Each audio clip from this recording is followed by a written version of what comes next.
अस्सलाम वालेकुम। Income tax ordinance 2001 के चैप्टर 3 का पार्ट 7 स्टार्ट करते हैं, जो कि मुश्तमिल है सेक्शन 41 से सेक्शन 55 तक। और ये पार्ट डील करता है जो एग्जेम्प्टेड इनकम है या टैक्स जो कंसेशन हासिल है जिन लोगों को, या जिन इनकम पे जो एग्जेम्पशन है, जो टैक्स से एग्जेम्प्ट है, तो उनके बारे में बात करता है। सेक्शन बाय सेक्शन इसको हम पढ़ेंगे। इस लेक्चर में हम पढ़ेंगे एग्रीकल्चरल इनकम। एग्रीकल्चरल इनकम, जैसा कि आप लोगों को पता होना चाहिए कि according to income tax ordinance 2001 this is exempt from tax. लेकिन अभी चूंकि ये 2024 अभी ख़त्म होने वाला है, दिसंबर 2024 है, तो नेक्स्ट आईएमएफ प्रोग्राम के मुताबिक अभी ये एक्सपेक्टेड है कि एग्रीकल्चरल इनकम को टैक्स किया जाए और उसको टैक्स स्लैब में लाया जाए, टैक्स नेट में उसको लाया जाए। ये आईएमएफ की डिमांड है, क्योंकि जैसा कि आपको पता है, जो हमारी असम्बली में बैठते हैं, तो हाफ से यानी आधे से ज़्यादा जो मेजॉरिटी है, जो members of national assembly, member of senate होते हैं, या अगर हम प्रोविंशियल की भी बात करें, तो वहाँ पे ज़्यादा अक्सरियत एग्रीकल्चरल पीपल यानी जो एग्रीकल्चरल लैंड रखते हैं उन लोगों की होती है।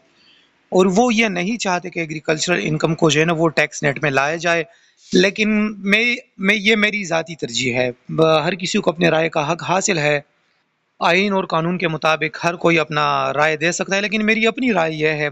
कि एग्रीकल्चरल इनकम को कुछ हद तक टैक्स किया जाए, क्योंकि ये हमारे जो टैक्स का है एक बहुत बड़ा हिस्सा खा जाती है। क्योंकि ये एक शेल्टर है उन लोगों के लिए जो कि एग्रीकल्चरल लैंड भी रखते हैं और अदर सोर्सेज से भी वो पैसे कमाते हैं, लेकिन ये एक शेल्टर के तौर पे इस्तेमाल करता है एग्रीकल्चरल लैंड को कि this is our agricultural income, और इस वजह से वो खुद को टैक्स से बचाते हैं। आइए तो चलते हैं सेक्शन की तरफ।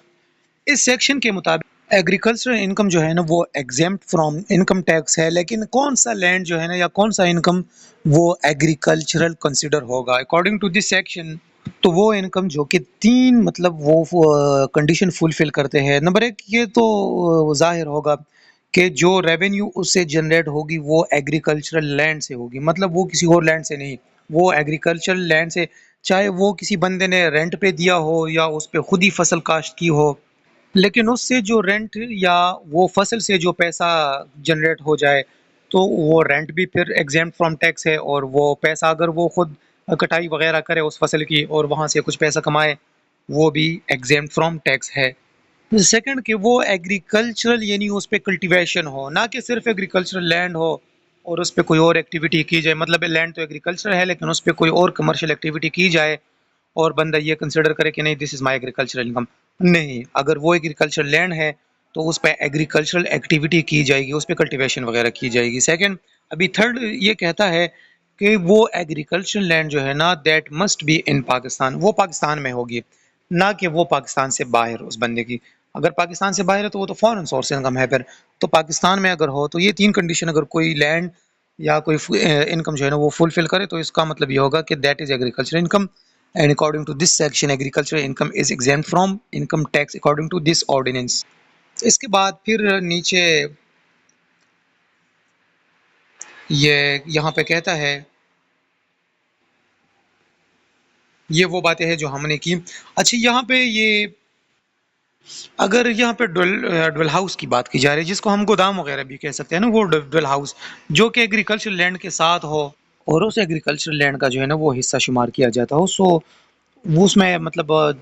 माल मवेशी उस एग्रीकल्चर लैंड के रखे जाएंगे, या उसका मतलब जो गंदम वगैरह उसमें रखा जाएगा, या उसकी जो यूरिया वगैरह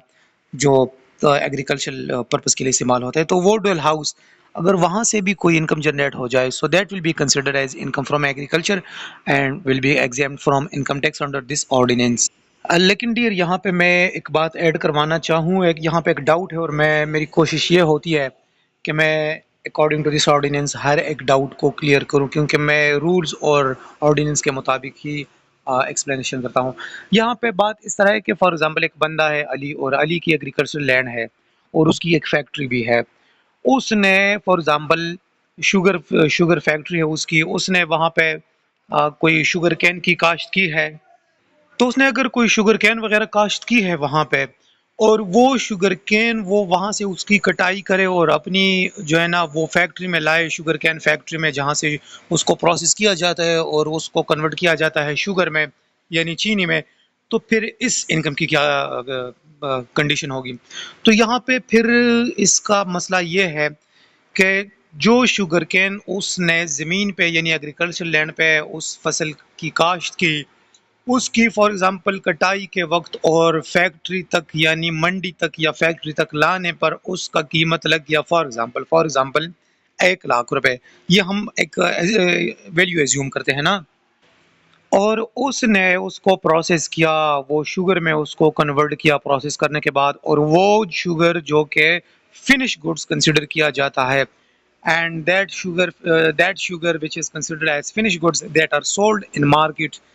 اور وہ فار ایگزامپل 1,50,000 روپے کا سیل ہوا، تو یہاں پہ ابھی ایگریکلچر انکم کیا ہوگا اور یہاں پہ انکم فرام بزنس کیا ہوگا؟ تو یہاں پہ ڈاؤٹ ہے۔ یہاں پہ پھر مسئلہ یہ ہے کہ ہم وہ ویلیو لگائیں گے جو کہ شوگر کین کو زمین سے یعنی کٹائی سے لے کر مارکیٹ تک لانے کا اس کا جو فیئر مارکیٹ ویلیو، نہ کہ جو علی ہے اور وہ اس کا اپنا فصل ہے وہ اس کی کم قیمت لگائے، نہیں، ایسا ہرگز نہیں ہوتا، یہ آرڈیننس ہمیں الاؤ نہیں کرتا۔ تو اس کی پھر سین یہ ہوگی کہ مارکیٹ تک لانے کا فار ایگزامپل اس کی فیئر مارکیٹ ویلیو تھی اس شوگر کین کی 1 لاکھ روپے، تو علی جو ہے نا وہ 1,50,000 میں سے 1 لاکھ روپے ایگریکلچر انکم کنسیڈر کرے گا، and that will be exempt from tax. اس کے بعد جو شوگر کی ویلیو ہے for example 50,000، so that 50,000 that will be considered as income from business. ابھی وہ اس کی اپنی ایکسپینسز ہے کہ اس نے 1,50,000 سے ایکسپینسز وغیرہ مائنس کی ہے یا نہیں، لیکن ہم ایگریکلچر کی بات کرتے ہیں تو 1 لاکھ تک جو ہے نا وہ ایگریکلچر انکم کنسیڈر کیا جائے گا، باقی جو ہے نا وہ انکم فرام بزنس کنسیڈر کیا جائے گا، کیونکہ وہ شوگر کی تو اس کی بزنس ہے۔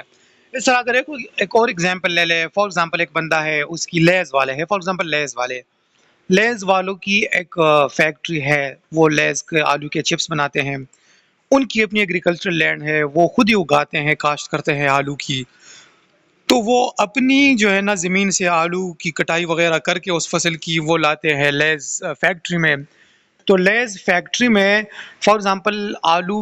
کی لانے کی قیمت فیکٹری تک تھی فار ایگزامپل 2 لاکھ روپے، ہم کنسیڈر کرتے ہیں نا 2 لاکھ روپے، 2 لاکھ روپے وہاں پہ فیئر مارکیٹ ویلیو تھی، پھر اس کے بعد علی نے فار ایگزامپل لیز والوں نے سیل کی، اس کو پروسیس کر کے اس سے بنائے ٹوٹل فار ایگزامپل 2,50,000 روپے، تو جو 2 لاکھ روپے اس کی فیئر مارکیٹ ویلیو مارکیٹ تک آنے کی تھی آلو کی، that will be considered as income from agriculture income, and other will be